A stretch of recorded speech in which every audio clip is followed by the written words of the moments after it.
ನಮಸ್ಕಾರ. ನನ್ನ ಹೆಸರು ಡಾಕ್ಟರ್ ಕಾರ್ತಿಕ್ ರಾವ್ ಅಂತ. ನಾನು head and neck surgery and oncology ವಿಭಾಗದ್ದು ಕನ್ಸಲ್ಟೆಂಟ್. ಎಲ್ಲರಿಗೂ ಹೆಡ್ ಆ್ಯಂಡ್ ನೆಕ್ ಕ್ಯಾನ್ಸರ್ ಬಗ್ಗೆ ನಾನು ಸ್ವಲ್ಪ ಡೀಟೇಲ್ಸ್ ಹೇಳ್ಕೊಡೋಣ ಅಂತ ಇದ್ದೀನಿ. ಹೆಡ್ ಆ್ಯಂಡ್ ನೆಕ್ ಕ್ಯಾನ್ಸರ್ ಅಂದರೆ ತಲೆ, ಗಂಟಲು ಇದರದ್ದು ಎಲ್ಲ ಕ್ಯಾನ್ಸರ್ಸು. ಅದರದ್ದು ತುಂಬ ವಿಭಾಗಗಳಿದೆ. ಇದು ಬಾಯಿ ಕ್ಯಾನ್ಸರು, ಗಂಟ್ಲು ಕ್ಯಾನ್ಸರು, ಉಸಿರಾಡೋ ಜಾಗ ಇರೋದನ್ನು ಲ್ಯಾರಿಂಗ್ಸ್ ಅಂತ ಕರೀತಾರೆ, ಅದ್ರ ಕ್ಯಾನ್ಸರು. ಮುಖದಲ್ಲಿ ಕತ್ತಲ್ಲಿರೋ ಚರ್ಮದ ಕ್ಯಾನ್ಸರು, ಎಂಜ್ಲು ಬರೋ ಗ್ಲ್ಯಾಂಡ್ಸ್, ಸಲೈವರಿ ಗ್ಲ್ಯಾಂಡ್ಸ್ ಅಂತ ಕರೀತಾರೆ, ಅದ್ರದ್ದು ಕ್ಯಾನ್ಸರು. ಮೂಗು ಮತ್ತು ಬ್ರೈನ್ ಕೆಳಗಡೆ ಇರೋ ಸುತ್ತ ಡ್ಯೂರಾ ಮತ್ತು ಬೋನ್ಸಿನ ಕ್ಯಾನ್ಸರ್. ಇದೆಲ್ಲ ಸೇರಿಕೊಂಡು ಹೆಡ್ ಆ್ಯಂಡ್ ನೆಕ್ ಕ್ಯಾನ್ಸರ್ ಅಂತ ಕರೀತಾರೆ. ಫಸ್ಟು ಓರಲ್ ಕ್ಯಾನ್ಸರಿಂದ ಶುರು ಮಾಡೋಣ. ಓರಲ್ ಕ್ಯಾನ್ಸರ್ ಯೂಶಲಿ ಸ್ಟಾರ್ಟ್ ಆಗೋದು ಬಾಯಿಂದ ತಂಬಾಕು, ಸಿಗರೇಟ್, ಆಲ್ಕೋಹಾಲ್, ಬೀಡಿ ಇದೆಲ್ಲ ಸೇದೋದ್ರಿಂದ ಓರಲ್ ಕ್ಯಾನ್ಸರ್ ಆಗೋ ಸಾಧ್ಯತೆಗಳು ಜಾಸ್ತಿ ಆಗುತ್ತೆ. ಈ ಓರಲ್ ಕ್ಯಾನ್ಸರ್ ಲಕ್ಷಣಗಳು ಏನಂತ ಹೇಳಿದ್ರೆ, ಯೂಶಲಿ ಬಾಯೊಳಗಡೆ ಚಿಕ್ಕದಾಗಿ ಒಂದು ಹುಣ್ಣಾಗೋದು, ಆ ಹುಣ್ಣಾಗಾದ್ಮೇಲಿಂದ ನೋವು ಇರುವಂಥ ಹುಣ್ಣು, ಕೆಲವು ಸತಿ ಬಾಯಿ ತೆಗೆಯೋದಕ್ಕೆ ಸೈಜ್ ಕಮ್ಮಿ ಆಗೋದು, ಇದೆಲ್ಲದ್ರದ್ದು ಅದರ ಲಕ್ಷಣಗಳಾಗಿರುತ್ತೆ. ಯೂಶಲಿ ಈ ಥರ ಬಂದಿದ ತಕ್ಷಣ ನೀವು ಯಾವ್ದಾರ ಡಾಕ್ಟರ್ ಹತ್ರ ಹೋಗ್ಬಿಟ್ಟು ತೋರಿಸ್ಕೊಳ್ಳೋದು ತುಂಬ ಇಂಪಾರ್ಟೆಂಟ್. ಓರಲ್ ಕ್ಯಾನ್ಸರ್ ಆಗಿದ್ದ ತಕ್ಷಣ ಇದ್ರದ್ದು ಲಕ್ಷಣಗಳಿದ್ದಾಗ ಡಾಕ್ಟ್ರು ಫಸ್ಟ್ ಹತ್ರ ಹೋದಾಗ ಅವರು ಯೂಶಲಿ ಇದನ್ನು ಟಚ್ ಮಾಡಿಬಿಟ್ಟು ಪರೀಕ್ಷೆ ಮಾಡಿ ನೋಡ್ತಾರೆ, ಒಳಗಡೆ ಎಷ್ಟಿದೆ, ಆಮೇಲಿಂದ ಕತ್ತಲ್ಲಿ ಗ್ರಂಥಿಗಳಿದೆಯಾ ಇಲ್ವೋ ಅಂತ ಹೇಳ್ಬಿಟ್ಟು ಚೆಕ್ ಮಾಡಿ ನೋಡ್ತಾರೆ. ಇದಾದ್ಮೇಲಿಂದ ನಿಮಗೆ ಡಾಕ್ಟರು ಅಲ್ಲಿಂದ ಒಂದು ಬಯಾಪ್ಸಿ ತಗೋಬೇಕು ಅಂತ ಹೇಳಬೇಕಾಗ್ಬೋದು. ಚಿಕ್ಕದು ಒಂದು ಫೋರ್ಸೆಪ್ಸಲ್ಲಿ ಒಂದು ಬಯಾಪ್ಸಿ ತೆಗಿತಾರೆ, ಅದನ್ನು ಟೆಸ್ಟಿಗೆ ಕಳಿಸ್ತಾರೆ. ಆ ಟೆಸ್ಟಲ್ಲಿ ಕಳಿಸಿದಾಗ ಅದು ಕ್ಯಾನ್ಸರು ಇಲ್ವೋ ಅಂತ ಹೇಳ್ಬಿಟ್ಟು ಗೊತ್ತಾಗುತ್ತೆ. ಅದ್ರ ಜೊತೆಗೆ CT ಸ್ಕ್ಯಾನ್ ಮತ್ತು MRI ಸ್ಕ್ಯಾನ್ ಇಲ್ಲ ಚೆಸ್ಟ್ ಎಕ್ಸ್ರೇ ಇದು ಮಾಡಬೇಕಾಗಿ ಬರುತ್ತೆ. ಒಳಗಡೆ ಎಷ್ಟು ಹೋಗಿದೆ ಅಂತ ಹೇಳ್ಬಿಟ್ಟು ಅದರಲ್ಲಿ ಗೊತ್ತಾಗುತ್ತೆ. ಓರಲ್ ಕ್ಯಾನ್ಸರ್ಸ್ ಯೂಶಲಿ ಕತ್ತಿಗೆ ಫಸ್ಟ್ ಹರಡುತ್ತೆ, ಕತ್ತಲ್ಲಿ ಗಂಟುಗಳೆಲ್ಲದೂ ಗೊತ್ತಾಗೋ ಸಾಧ್ಯತೆಗಳಿರುತ್ತೆ. ಓರಲ್ ಕ್ಯಾನ್ಸರ್ಗೆ ಫಸ್ಟ್ ಟ್ರೀಟ್ಮೆಂಟ್ ಸರ್ಜರಿ ಇರೋದು. ಓರಲ್ ಕ್ಯಾನ್ಸರ್ಸಲ್ಲಿ 4 ಸ್ಟೇಜ್ಗಳಿರುತ್ತೆ, 1, 2, 3, 4 ಸ್ಟೇಜಸ್ಸು. 1, 2 ಸ್ಟೇಜಲ್ಲಿ ಅರ್ಲಿ ಓರಲ್ ಕ್ಯಾನ್ಸರ್ಸ್ ಅಂತ ಕರೀತಾರೆ. 3ರಿಂದ 4ನೇ ಸ್ಟೇಜ್ಗೆ late or advanced oral cancers ಅಂತ ಕರೀತಾರೆ. ಸ್ಟೇಜ್ 1ರಿಂದ 4ಗೆ ಫಸ್ಟ್ ಟ್ರೀಟ್ಮೆಂಟು ಓರಲ್ ಕ್ಯಾನ್ಸರ್ಸ್ಗೆ ಸರ್ಜರಿನೇ ಇರುತ್ತೆ. ಸರ್ಜರಿ ಆದಮೇಲಿಂದ 3ನೇ ಸ್ಟೇಜು 4ನೇ ಸ್ಟೇಜ್ಗೆ ರೇಡಿಯೇಷನ್ ಜೊತೆ ಕೊಡಬೇಕಾಗಿ ಬರುತ್ತೆ. ಈಗ ನಾಲ್ಗೆ ಕ್ಯಾನ್ಸರ್ ಆಯಿತು ಅಂತ ಹೇಳಿದ್ರೆ, ನಾಲ್ಗೆದು ಒಂದು ಪಾರ್ಟ್ ತೆಗೆದಾದ್ಮೇಲೆ ನಾಲ್ಗೆ ಥರನೇ ಫಂಕ್ಷನ್ ಮಾಡೋದಕ್ಕೆ ಅದಕ್ಕೆ ಪ್ಲಾಸ್ಟಿಕ್ ಸರ್ಜರಿ ಮಾಡಬೇಕಾಗಿ ಬರುತ್ತೆ. ಆ ಪ್ಲಾಸ್ಟಿಕ್ ಸರ್ಜರಿ ಮಾಡ್ಬೇಕಾದ್ರೆ ಕೈಯಿಂದ ಚರ್ಮ ಇಲ್ಲ ತೊಡೆಯಿಂದ ಚರ್ಮದ ಪಾರ್ಟ್ ತೊಗೊಂಡು ಕತ್ತಿನ ರಕ್ತನಾಳಕ್ಕೆ ಜಾಯಿನ್ ಮಾಡ್ತಾರೆ. ಸೊ ಅದರಿಂದ ವಾಪಸ್ ಮಾತು ಆಡೋಂಗೆ, ಬಾಯಲ್ಲಿ ತಿನ್ನೋ ಹಾಗೆ ಈಸಿ ಆಗುತ್ತೆ ಅಂತ ಹೇಳ್ಬಿಟ್ಟು ಅದನ್ನು ಮಾಡಬೇಕಾಗತ್ತೆ. Oral cancers usually late present ಮಾಡಿದ್ರೂ ಟ್ರೀಟ್ಮೆಂಟ್ ಚೆನ್ನಾಗಿ ಕೊಡ್ಬೋದು. ಓರಲ್ ಕ್ಯಾನ್ಸರ್ಸ್ ಬೇರೆ ಕ್ಯಾನ್ಸರ್ಸ್ ಥರ ಟ್ರೀಟ್ಮೆಂಟ್ ಕೊಡ್ದೇ ಆಗೋದಿಲ್ಲ ಅನ್ನೋ ಥರ ಏನಿಲ್ಲ.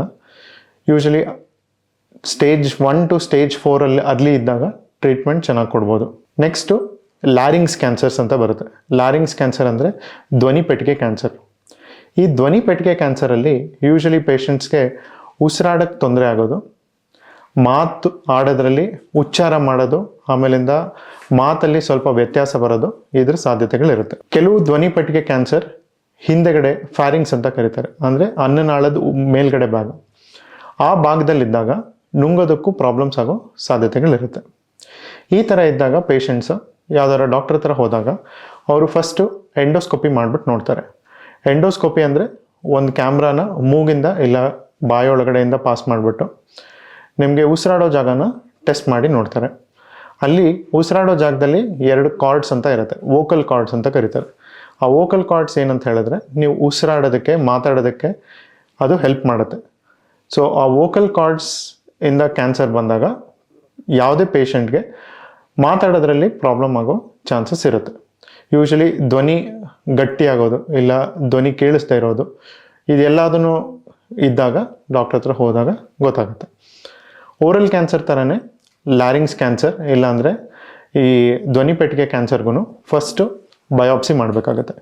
ಧ್ವನಿ ಪೆಟ್ಟಿಗೆ ಕ್ಯಾನ್ಸರ್ಸ್ಗೆ ಬಯಾಪ್ಸಿ OPD ಬೇಸಿಸ್ ಮೇಲೆ ಮಾಡೋದು ಕಷ್ಟ ಆಗುತ್ತೆ. ಧ್ವನಿ ಪೆಟ್ಟಿಗೆ ಕ್ಯಾನ್ಸರ್ಸ್ಗೆ ಜನರಲ್ ಅನಸ್ತೇಷಿಯಾ ಕೊಟ್ಬಿಟ್ಟು DL ಸ್ಕೋಪಿ ಅಂತ ಮಾಡ್ತಾರೆ. ಅಂದರೆ ಒಳಗಡೆನೆ ಎಷ್ಟು ಒಳಗಡೆ ಇದೆ ಅಂತ ಹೇಳ್ಬಿಟ್ಟು ಚೆಕ್ ಮಾಡೋದಕ್ಕೆ ಪೇಷಂಟ್ನ ಜನರಲ್ ಅನಸ್ತೇಷಿಯಾದಲ್ಲಿ ತೊಗೊಂಡು ಒಳಗಡೆಯಿಂದ ಒಂದು ಚಿಕ್ಕ ಬಯಾಪ್ಸಿ ತೆಗಿಬೇಕಾಗತ್ತೆ. ಆ ಬಯಾಪ್ಸಿ ತೆಗೆದಾದ್ಮೇಲಿಂದ ಅದರಲ್ಲಿ ಯಾವ ಥರ ಕ್ಯಾನ್ಸರ್ ಇದೆ ಅಂತ ಹೇಳ್ಬಿಟ್ಟು ಗೊತ್ತಾಗುತ್ತೆ. ಅದರ ಜೊತೆಗೆ ಓರಲ್ ಕ್ಯಾನ್ಸರ್ ಥರನೇ ಇದರಲ್ಲೂ ಎಷ್ಟು ಕಡೆ ಹರಡಿದೆ ಅಂತ ಹೇಳ್ಬಿಟ್ಟು ನೋಡಬೇಕಾಗುತ್ತೆ. ಅದಕ್ಕೆ CT ಸ್ಕ್ಯಾನ್ ಇಲ್ಲಾಂದರೆ MRI ಸ್ಕ್ಯಾನ್ ಮಾಡೋದು ನೆಸಸರಿ ಇರುತ್ತೆ. ಕೆಲವು ಥರದ್ದು ಲ್ಯಾರಿಂಜಲ್ ಕ್ಯಾನ್ಸರ್ ಹೈಪೋಫ್ಯಾರಿಂಗ್ಸ್ ಅಂತ ಕರೀತಾರೆ, ಅಂದರೆ ಅನ್ನನಾಳದ ಮೇಲ್ಗಡೆ ಭಾಗ. ಆ ಕ್ಯಾನ್ಸರಲ್ಲಿ ಯೂಶಲಿ ಪೇಷಂಟ್ಸು ಅರ್ಲಿ ಸ್ಟೇಜಲ್ಲಿ ಬರೋದಕ್ಕೆ ಕಷ್ಟ ಇರುತ್ತೆ. ಯಾಕಂದರೆ ಈ ಥರ ಕ್ಯಾನ್ಸರ್ಸ್ ಇರೋದು ಯೂಶಲಿ ಲೇಟ್ ಸ್ಟೇಜ್ ಅಂತಲೇ ಬರೋದು, ಸ್ವಲ್ಪ ಡಿಲೇಡ್ ಆಗಿ ಪ್ರೆಸೆಂಟೇಷನ್ ಇರುತ್ತೆ. ಈ ಥರ ಪೇಷಂಟ್ಸ್ಗೆ ಕತ್ತಲ್ಲಿ ಗಂಟು ಮುಂಚೆ ಕಾಣುವಂಥ ಸಾಧ್ಯತೆಗಳು ಜಾಸ್ತಿ ಇರುತ್ತೆ. 60% ಪೇಷಂಟ್ಸಲ್ಲಿ ಈ ಧ್ವನಿಪೆಟ್ಟಿಗೆ ಮೇಲ್ಗಡೆ ಫ್ಯಾರಿಂಗ್ಸ್ ಕ್ಯಾನ್ಸರ್ ಅಂತ ಕರೀತಾರಲ್ಲ, ಈ ಕ್ಯಾನ್ಸರಲ್ಲಿ ಕತ್ತಲ್ಲಿ ಗಂಟಾಗೋ ಸಾಧ್ಯತೆಗಳು 60% ಪೇಷಂಟಲ್ಲಿ ಇರುತ್ತೆ. ಈ ಥರ ಪೇಷಂಟ್ಸ್ಗೆ ಟ್ರೀಟ್ಮೆಂಟು ಇನ್ವೆಸ್ಟಿಗೇಷನ್ಸು ಫಸ್ಟು ನಾವು ಪೆಟ್ ಸ್ಕ್ಯಾನ್ ಅಂತ ಮಾಡ್ತೀವಿ. ಈ ಥರ ಕ್ಯಾನ್ಸರ್ಸಲ್ಲಿ ಹತ್ತತ್ರ 20-30% ಪೇಷಂಟಲ್ಲಿ ಬೇರೆ ಕಡೆನೂ ಹರಡಿರೋ ಸಾಧ್ಯತೆಗಳಿರುತ್ತೆ. ಈ ಥರ ಪೇಷಂಟ್ಸಲ್ಲಿ ಬೇರೆ ಜಾಗದಲ್ಲಿ ಹರಡಿದೆಯೋ ಇಲ್ವೋ ಅಂತ ಚೆಕ್ ಮಾಡೋದಕ್ಕೆ ಪೆಟ್ ಸ್ಕ್ಯಾನು ಮಾಡಬೇಕಾಗಿ ಬರುತ್ತೆ. ನೆಕ್ಸ್ಟು ಪ್ಯಾರೋಟಿಡ್ ಗ್ಲ್ಯಾಂಡ್ ಅಂತ ಕರೀತಾರೆ. ಈ ಪ್ಯಾರೋಟಿಡ್ ಗ್ಲ್ಯಾಂಡ್ ಕ್ಯಾನ್ಸರು, ಪ್ಯಾರೋಟಿಡ್ ಗ್ಲ್ಯಾಂಡ್ ಗಂಟು ಯೂಶಲಿ ಇದು ಕೆನ್ನೆ ಮೇಲ್ಗಡೆ ಗಂಟು ಥರ ಕಾಣಿಸುತ್ತೆ. ಈ ಥರ ಕ್ಯಾನ್ಸರ್ಸಲ್ಲಿ ಇಲ್ಲ ಡಯಾಗ್ನೋಸ್ ಮಾಡೋದು ಹೆಂಗೆ ಅಂತ ಹೇಳಿದ್ರೆ, ಎದುರುಗಡೆ ಪೇಷಂಟ್ ಕಿವಿ ಮುಂದೆಗಡೆ ಕೆನ್ನೆ ಮೇಲೆ ಇಲ್ಲಿ ಗಂಟು ಯೂಶಲಿ ಕಾಣಿಸ್ಕೊಳ್ಳುತ್ತೆ. ಇದರಲ್ಲಿ ಅಡ್ವಾನ್ಸ್ ಸ್ಟೇಜ್ ಆದಾಗ ಮುಖದಲ್ಲಿ ಸಪ್ಲೈ ಮಾಡೋ ನರ, ಫೇಶಿಯಲ್ ನರ್ವ್ ಅಂತ ಕರೀತಾರೆ, ಆ ನರ ಇನ್ಫಿಲ್ಟ್ರೇಟ್ ಆದರೆ, ಯೂಶಲಿ ಇದು ಇನ್ಫಿಲ್ಟ್ರೇಟ್ ಆಗೋದು ಅಂದರೆ ನರದೊಳಗೆ ಹೋಗೋದು, ಇದು ಯೂಶಲಿ ಲೇಟ್ ಸ್ಟೇಜಲ್ಲಿ ಗೊತ್ತಾಗುತ್ತೆ. ನರ ಇನ್ಫಿಲ್ಟ್ರೇಟ್ ಆದರೆ ಮುಖದಲ್ಲಿ ನಕ್ಕದಾಗ ಕಣ್ಣು ಮುಚ್ಚಕ್ಕಾಗದೇ ಇರೋದು, ಬಾಯಲ್ಲಿ ಏನು ಮಾತಾಡ್ಬೇಕಾದ್ರೆ ಎಂಜ್ಲು ಒಂದು ಕಡೆ ತುಂಬಿಕೊಳ್ಳೋದು, ಈ ಥರ ಎಲ್ಲ ಆಗೋ ಸಾಧ್ಯತೆಗಳಿರುತ್ತೆ. ಈ ಥರ ಕ್ಯಾನ್ಸರ್ಸಲ್ಲಿ ಕೆಲವು ಕ್ಯಾನ್ಸರ್ಸ್ ಕಿವಿ ಹಿಂದೆಗಡೆ, ಕಿವಿ ಮುಂಭಾಗದಲ್ಲೂ ಹೋಗೋ ಸಾಧ್ಯತೆಗಳಿರುತ್ತೆ. ಈ ಥರ ಆಯಿತು ಅಂದರೆ ಕಿವಿ ಕೇಳಿಸೋದಕ್ಕೂ ಕಿವಿ ನೋವು ಬರೋದು, ಇದು ಎಲ್ಲ ಸಾಧ್ಯತೆಗಳಿರುತ್ತೆ. ಓರಲ್ ಕ್ಯಾನ್ಸರ್ಸ್ ಲ್ಯಾರಿಂಗ್ಸ್ ಕ್ಯಾನ್ಸರ್ಸ್ ಥರನೇ ಇದಕ್ಕೂ ಯಾವ ಥರ ಕ್ಯಾನ್ಸರ್ ಅಂತ ನೋಡೋದಕ್ಕೆ ಫಸ್ಟು ಟೆಸ್ಟ್ ಮಾಡಬೇಕಾಗುತ್ತೆ, ಬಯಾಪ್ಸಿ ಮಾಡಬೇಕಾಗುತ್ತೆ. ಇದರಲ್ಲಿ ಬಯಾಪ್ಸಿ ಓಪನ್ ಬಯಾಪ್ಸಿ ಮಾಡೋದಿಲ್ಲ, ತೆಗೆದ್ಬಿಟ್ಟು ಬಯಾಪ್ಸಿ ಮಾಡಲ್ಲ. ಒಂದು ನೀಡಲ್ನ ಆ ಗಂಟೊಳಗಡೆ ಪಾಸ್ ಮಾಡಿಬಿಟ್ಟು ಆ ಗಂಟಿಂದ ಒಂದು ಚಿಕ್ಕದು ಪಾರ್ಟ್ ತೆಗೆದ್ಬಿಟ್ಟು ಅದನ್ನು ಮೈಕ್ರೋಸ್ಕೋಪಲ್ಲಿ ನೋಡ್ತಾರೆ. ಅದರಲ್ಲಿ ಯಾವ ಥರ ಕ್ಯಾನ್ಸರ್ ಅಂತ ಹೇಳ್ಬಿಟ್ಟು ನಮಗೆ ಗೊತ್ತಾಗುತ್ತೆ. ಈ ಥರ ಕ್ಯಾನ್ಸರ್ನ ಎಷ್ಟು ಒಳಗಡೆ ಹೋಗಿದೆ ಅಂತ ನೋಡೋದಕ್ಕೆ MRI ಸ್ಕ್ಯಾನ್ ಮತ್ತು CT ಸ್ಕ್ಯಾನ್ ಮಾಡೋದು ಸಾಧ್ಯತೆಗಳಿರುತ್ತೆ. ಇದರಲ್ಲಿ treatment again oral cancer, larynx cancer ಥರ ಇದರಲ್ಲಿ ಟ್ರೀಟ್ಮೆಂಟು ಫಸ್ಟ್ ಸರ್ಜಿಕಲ್ ಆಗಿರುತ್ತೆ. ಸರ್ಜರಿ ಆದಮೇಲಿಂದ ರೇಡಿಯೇಷನ್ ಕೊಡೋ ಸಾಧ್ಯತೆಗಳಿರುತ್ತೆ. ಲ್ಯಾರಿಂಗ್ಸ್ ಕ್ಯಾನ್ಸರಲ್ಲಿ ಯೂಶಲಿ ವಾಯ್ಸ್ ಪ್ರಿಸರ್ವಿಂಗ್ ಸ್ಟ್ರಾಟಜೀಸ್ ಅಂತ ಬರುತ್ತೆ. ಸೊ ಇದರಲ್ಲಿ usually first stage, second stage ಕ್ಯಾನ್ಸರ್ಸ್ಗೆ ಡೈರೆಕ್ಟಾಗಿ ರೇಡಿಯೇಷನಿಂದ ಟ್ರೀಟ್ಮೆಂಟ್ ಆಗುತ್ತೆ. Stage 3, stage 4 laryngeal cancers oral cancer ಥರ ಸರ್ಜರಿಯಿಂದ ಟ್ರೀಟ್ಮೆಂಟ್ ಮಾಡಬೇಕಾಗುತ್ತೆ. ಸರ್ಜರಿಯಿಂದ ಟ್ರೀಟ್ಮೆಂಟ್ ಆದಮೇಲಿಂದ ಆ ಥರ ಪೇಷಂಟ್ಸ್ಗೂ ರೇಡಿಯೇಷನ್ ಕೊಡಬೇಕಾಗಿ ಬರುತ್ತೆ. ನೆಕ್ಸ್ಟು ಪ್ಯಾರಾನೇಸಲ್ ಸೈನಸ್ ಕ್ಯಾನ್ಸರ್ ಅಂತ ಕರೀತಾರೆ. ಮೂಗಿನ ಪಕ್ಕದಲ್ಲಿರೋ ಸೈನಸ್ಸಿಂದ ಕ್ಯಾನ್ಸರ್. ಈ ಥರ ಕ್ಯಾನ್ಸರ್ಸಲ್ಲಿ ಯೂಶಲಿ ಮೂಗಿಂದ ಪೇಷಂಟ್ಸ್ಗೆ ಉಸಿರಾಡೋದಕ್ಕೆ ಪ್ರಾಬ್ಲಮ್ ಆಗೋದು, ಮೂಗಿಂದ ರಕ್ತ ಬರೋದು, ಮೂಗು ಕಟ್ಟದಾಗ ಆಗೋದು, ಮೂಗಿಂದ ಹೊಕ್ಕು ಜಾಸ್ತಿ ಬರೋದು, ಒಂದು ಕಡೆ ಉಸಿರಾಡೋಕ್ಕಾಗದೇ ಇರೋದು, ಕಿವಿ ನೋವು ಬರೋದು, ಗಂಟಲು ನೋವು ಬರೋದು, ಈ ಥರ ಎಲ್ಲ ಆಗೋ ಸಾಧ್ಯತೆಗಳಿರುತ್ತೆ. ಕೆಲವು ಪೇಷಂಟ್ಸಲ್ಲಿ ಕತ್ತಲ್ಲಿ ಗಂಟು ಕಾಣಿಸುತ್ತೆ. ಈ ಥರ ಪೇಷಂಟ್ಸಲ್ಲಿ ಈ ಥರ ಪೇಷಂಟ್ಸ್ ಇದ್ದಾಗ ಫಸ್ಟು ಎಲ್ಲ ಕ್ಯಾನ್ಸರ್ ಟ್ರೀಟ್ಮೆಂಟ್ ಇದ್ರ ಪ್ರಕಾರ ಹೆಡ್ ಆ್ಯಂಡ್ ನೆಕ್ಕಲ್ಲಿ ಫಸ್ಟು ಬಯಾಪ್ಸಿ ಮಾಡಬೇಕಾಗುತ್ತೆ, ಯಾವ ಥರ ಕ್ಯಾನ್ಸರ್ ಅಂತ ನೋಡಲಿಕ್ಕೆ. ಇದಾದಮೇಲಿಂದ ಒಳಗಡೆ ಎಷ್ಟು ಹೋಗಿದೆ ಅಂತ ನೋಡೋದು. ಇದರಲ್ಲಿ ಬಯಾಪ್ಸಿ ಅಂತ ಹೇಳಿದ್ರೆ ಮೂಗಲ್ಲಿ ಒಂದು ಚಿಕ್ಕದು ಎಂಡೋಸ್ಕೋಪ್ ಪಾಸ್ ಮಾಡ್ತಾರೆ. ಆ ಮೂಗೊಳಗಡೆಯಿಂದ ಒಳಗಡೆ ಎಷ್ಟು ಹರಡಿದೆ, ಯಾವ ಥರ ಇದೆ ಅಂತ ಹೇಳ್ಬಿಟ್ಟು ಗೊತ್ತಾಗುತ್ತೆ. ಅದೇ ಟೈಮಲ್ಲಿ ಚಿಕ್ಕದಾಗಿ ಒಂದು ಇಂಜೆಕ್ಷನ್ ಕೊಟ್ಟು ಅಲ್ಲಿಂದ ಒಂದು ಬಯಾಪ್ಸಿ ತೆಗಿಬೇಕಾಗುತ್ತೆ. ಆ ಬಯಾಪ್ಸಿ ತೆಗೆದಾದ್ಮೇಲಿಂದ ನಮ್ಗೆ ಗೊತ್ತಾಗುತ್ತೆ ಒಳಗಡೆ ಯಾವ ಥರ ಕ್ಯಾನ್ಸರ್ ಇದೆ ಅಂತ ಹೇಳೋದು. ಅದ್ರ ಜೊತೆಗೆ CT ಸ್ಕ್ಯಾನ್ ಮಾಡಬೇಕಾಗುತ್ತೆ. CT ಸ್ಕ್ಯಾನ್ ಮಾಡಿದಾಗ ಈ ಮೂಗಲ್ಲಿರೋ ಕ್ಯಾನ್ಸರು ಯೂಶಲಿ ಮೂಗಿನ ಪಕ್ಕ ಪ್ಯಾರಾನೇಸಲ್ ಸೈನಸ್ ಅಂತ ಕರೀತಾರೆ. ಆ ಪ್ಯಾರಾನೇಸಲ್ ಸೈನಸ್ ಒಳಗೆ ಹೋಗಿದೆಯಾ, ಮೂಗಿನ ಮೇಲ್ಗಡೆ ಬ್ರೈನಿನ ಪಾರ್ಟ್ ಬರುತ್ತೆ, ಆ ಬ್ರೈನ್ ಒಳಗಡೆ ಹೋಗಿದೆಯಾ, ಇಲ್ಲ ಅಂತ ಹೇಳಿದ್ರೆ ನೆಕ್ಸ್ಟು ಕಣ್ಣಿನ ಪಕ್ಕ ಇರುತ್ತೆ ಅದು. ಸೊ ಕಣ್ಣೊಳಗಡೆ ಹೋಗಿದೆಯಾ ಇಲ್ವಾ ಅಂತ ಹೇಳ್ಬಿಟ್ಟು ನೋಡೋದು ತುಂಬ ಇಂಪಾರ್ಟೆಂಟ್ ಆಗುತ್ತೆ. ಇದು ನಮಗೆ CT ಸ್ಕ್ಯಾನ್, MRI ಸ್ಕ್ಯಾನ್ ಮಾಡಿದಾಗ ನಮಗೆ ಇನ್ನೂ ಕ್ಲಿಯರಾಗಿ ಗೊತ್ತಾಗುತ್ತೆ.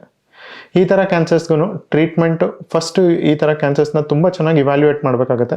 ಯಾಕಂದರೆ ಈ ಥರ ಕ್ಯಾನ್ಸರ್ಸು ಕಣ್ಣೊಳಗಡೆ ಹೋಗಿತ್ತು ಅಂತ ಹೇಳಿದ್ರೆ ಕಣ್ಣು ಉಳಿಸ್ಬೋದೋ ಇಲ್ವೋ ಅಂತ ಹೇಳ್ಬಿಟ್ಟು ಚೆಕ್ ಮಾಡಬೇಕಾಗುತ್ತೆ. ಬ್ರೈನ್ ಹತ್ರ ಹೋಗಿತ್ತು ಅಂತ ಹೇಳಿದ್ರೆ ಬ್ರೈನ್ ಹೊರಗಡೆ ಕವರಿಂಗ್ ಅಂದರೆ ಡ್ಯೂರಾ ಅಂತ ಕರೀತಾರೆ, ಅದು ಇನ್ವಾಲ್ವ್ ಆಗಿದೆಯಾ ಇಲ್ವಾ ನೋಡಬೇಕಾಗುತ್ತೆ. ಬ್ರೈನ್ ಪೂರ್ತಿ ಒಳಗಡೆ ಹೋಗಿದೆಯಾ ಇಲ್ವಾ ಅಂತ ನೋಡಬೇಕಾಗುತ್ತೆ. ಆಮೇಲಿಂದ ಮೂಳೆಯ ಒಳಗೆ ಇನ್ವಾಲ್ವ್ ಆಗಿದೆಯಾ ಇಲ್ವಾ ಅಂತ ಹೇಳ್ಬಿಟ್ಟು ನೋಡಬೇಕಾಗತ್ತೆ. ಅಗೇನ್ ಬೇರೆ ಹೆಡ್ ಆ್ಯಂಡ್ ನೆಕ್ ಕ್ಯಾನ್ಸರ್ಸ್ ಪ್ರಕಾರ ಈ ಥರ ಕ್ಯಾನ್ಸರ್ಸ್ಗೂ ಟ್ರೀಟ್ಮೆಂಟ್ ಫಸ್ಟ್ ಲೈನ್ ಸರ್ಜರಿನೇ ಇರುತ್ತೆ. ಈ ಥರದ್ರಲ್ಲಿ ತುಂಬ ಅಡ್ವಾನ್ಸ್ಡ್ ಕ್ಯಾನ್ಸರ್ಸ್ ಎಲ್ಲಿ ನಮಗೆ ಕಂಪ್ಲೀಟಾಗಿ ಕ್ಯಾನ್ಸರ್ ತೆಗಿಯೋಕ್ಕಾಗಲ್ವೋ ಆ ಥರ ಪೇಷಂಟ್ಸ್ಗೆ up front radiation therapy along with chemotherapy ಕೊಡಬೇಕಾಗುತ್ತೆ. ಮುಂದಿನ ಕ್ಯಾನ್ಸರು ನೇಸೋಫ್ಯಾರಿಂಗ್ಸ್ ಅಂದರೆ ಮೂಗ್ ಹಿಂದೆಗಡೆ ಪಾರ್ಟನ್ನು ನೇಸೋಫ್ಯಾರಿಂಗ್ಸ್ ಅಂತ ಕರೀತಾರೆ. ನೇಸೋಫ್ಯಾರಿಂಗ್ಸ್ ಕ್ಯಾನ್ಸರಲ್ಲಿ ಯೂಶಲಿ ಪೇಷಂಟ್ಸ್ಗೆ ಅರ್ಲಿ ಸ್ಟೇಜಲ್ಲಿ ಗೊತ್ತಾಗೋದು ಪಾಸಿಬಿಲಿಟಿ ಸ್ವಲ್ಪ ಕಮ್ಮಿ ಇರುತ್ತೆ. ಈ ಥರ ಕ್ಯಾನ್ಸರ್ಸಲ್ಲಿ ಪೇಷಂಟ್ಸ್ ಮೂಗು ಕಟ್ಟೋದು, ಮೂಗಿಂದ ರಕ್ತ ಬರೋದು, ಕಿವಿ ನೋವು ಬರೋದು, ಕಿವಿ ಸೋರೋದು, ಆಮೇಲಿಂದ ಕಣ್ಣು ಮಂಜಾಗೋದು, ಆಮೇಲಿಂದ ಕತ್ತು ನೋವು ಬರೋದು, ಕಟ್ಟಲ್ಲಿ ಗಡ್ಡೆ ಥರ ಆಗೋದು, ಇದು ಯೂಶಲಿ ಮುಂಚಿನ ಲಕ್ಷಣಗಳಿರುತ್ತೆ. ಯೂಶಲಿ ಈ ಥರ ಕ್ಯಾನ್ಸರ್ಸು ನಮ್ಮ ಸ್ಟೇಟಲ್ಲಿ ಆಗೋದು ಪಾಸಿಬಿಲಿಟೀಸ್ ಕಮ್ಮಿ ಇದೆ. ಇದು ಯೂಶಲಿ ಚೈನಾ ಮತ್ತು ನಾರ್ತ್ ಈಸ್ಟರ್ನ್ ಸ್ಟೇಟ್ಸಲ್ಲಿ ಆಗೋ ಸಾಧ್ಯತೆಗಳು ಜಾಸ್ತಿ ಇದೆ. ಈ ಥರ ಬಂದಾಗ ಕ್ಯಾನ್ಸರ್ಸು ಫಸ್ಟ್ ಬಯಾಪ್ಸಿ ತೊಗೋಬೇಕಾಗತ್ತೆ. ಬಯಾಪ್ಸಿ ತೊಗೊಂಡಾಗ ಯಾವುದರಿಂದ ಆಗಿರೋದು ಕ್ಯಾನ್ಸರ್ಸ್, ಯಾವ ಥರ ಕ್ಯಾನ್ಸರ್ಸ್ ಅಂತ ಹೇಳ್ಬಿಟ್ಟು ಗೊತ್ತಾಗುತ್ತೆ.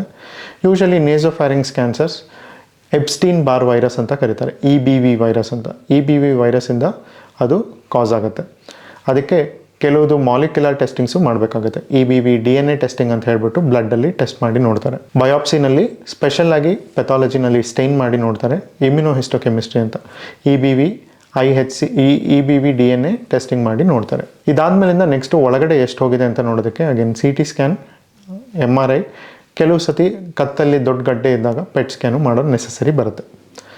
ಯೂಶಲಿ ಈ ಥರ ಕ್ಯಾನ್ಸರ್ಸ್, ನೇಸೋಫ್ಯಾರಿಂಗ್ಸ್ ಕ್ಯಾನ್ಸರ್ಸ್ ಸರ್ಜರಿ ಇಲ್ಲದೇ ಟ್ರೀಟ್ಮೆಂಟ್ ಆಗೋ ಸಾಧ್ಯತೆಗಳು ತುಂಬ ಜಾಸ್ತಿ ಇರುತ್ತೆ. ಯಾಕಂದರೆ ಮೂಗು ಹಿಂದೆಗಡೆ ಸರ್ಜರಿ ಮಾಡಬೇಕು ಅಂದರೆ ಮುಂದೆಗಡೆ ಇರೋ ಮುಖದ್ದು ಅರ್ಧ ಪಾರ್ಟನ್ನು ತೆಗೆದು ಒಳಗಡೆ ಹೋಗಬೇಕಾಗತ್ತೆ. ಯೂಶಲಿ ಸರ್ಜರಿ ಇದರಲ್ಲಿ ಫಸ್ಟ್ ಲೈನ್ ಆಫ್ ಟ್ರೀಟ್ಮೆಂಟ್ ಇರೋದಿಲ್ಲ. ಈ ಥರ ಕ್ಯಾನ್ಸರ್ಸಲ್ಲಿ ರೇಡಿಯೇಷನ್ ಮತ್ತು ಕೀಮೋಥೆರಪಿಯಲ್ಲಿ ಟ್ರೀಟ್ಮೆಂಟ್ ಕೊಡ್ಬೋದಾಗುತ್ತೆ. ಸರ್ಜರಿ ಯಾವಾಗ ಮಾಡಬೇಕು ಅಂತ ಹೇಳಿದ್ರೆ ಅಕಸ್ಮಾತ್ ರೇಡಿಯೇಷನ್ ಕೊಟ್ಟಾಗಿ ಸೆಕೆಂಡ್ ಟೈಮ್ ವಾಪಸ್ ಬಂದಾಗ ಚಿಕ್ಕದಾಗಿದ್ದರೆ ಮಾತ್ರ ಸರ್ಜರಿ ಮಾಡೋ ಸಾಧ್ಯತೆಗಳು ನೇಸೋಫ್ಯಾರಿಂಗ್ಸಲ್ಲಿ ಇರುತ್ತೆ. ನಾನು ಇಷ್ಟೆಲ್ಲ ಹೆಡ್ ಆ್ಯಂಡ್ ನೆಕ್ ಕ್ಯಾನ್ಸರ್ ಬಗ್ಗೆ ಹೇಳಿರೋದು ನಿಮಗೆ ಅರ್ಥ ಆಗಿದೆ ಅಂತ ನಾನು ಅಂದ್ಕೊತೀನಿ. ಇದ್ರ ಬಗ್ಗೆ ನಿಮ್ಗೆ ಇನ್ನೂ ಸಂಪೂರ್ಣ ಮಾಹಿತಿ ಬೇಕು ಅಂತ ಹೇಳಿದ್ರೆ ನಮ್ಮ ವೆಬ್ಸೈಟ್ಗೆ ಹೋಗ್ಬಿಟ್ಟು ಚೆಕ್ ಮಾಡ್ಬೋದು. ಇಲ್ಲ ಇನ್ನೂ ನಿಮಗೆ ಫರ್ದರ್ ಡಿಸ್ಕಸ್ ಮಾಡಬೇಕು ಅಂತ ಹೇಳಿದ್ರೆ ಶಂಕರ ಕ್ಯಾನ್ಸರ್ ಹಾಸ್ಪಿಟ್ಲಿಗೆ ಬಂದುಬಿಟ್ಟು ನಮ್ಮನ್ನು ಮೀಟ್ ಮಾಡ್ಬೋದು.